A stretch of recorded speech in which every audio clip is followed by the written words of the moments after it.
1450 হক মহাপুৰুষ শ্ৰী শ্ৰী মাধৱদেৱে ধৰ্ম প্ৰচাৰৰ বাবে ভ্ৰমণ কৰি আহি এদিন এঘৰ মানুহৰ ঘৰত আশ্ৰয় ল'লেহি। আৰ্থিকভাৱে অনাটন এই বুঢ়া বুঢ়ীৰ ঘৰত মাধৱদেৱক আহাৰ দিবৰ বাবে বৰ বিশেষ একো নাছিল।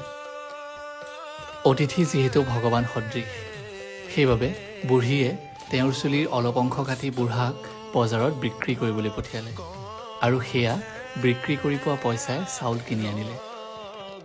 বাৰীতে থকা ঢেকীয়া বুটলি আনি বুঢ়ীয়ে ভাতৰ লগত ঢেকীয়াৰ আঞ্জা বনাই গুৰুজনক খোৱালে।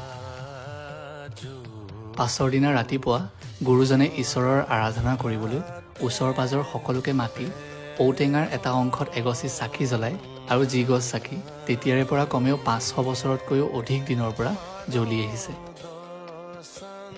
বহু বছৰৰ পাছত যেতিয়া এই বুঢ়া বুঢ়ী দুজনৰ মৃত্যু হয়,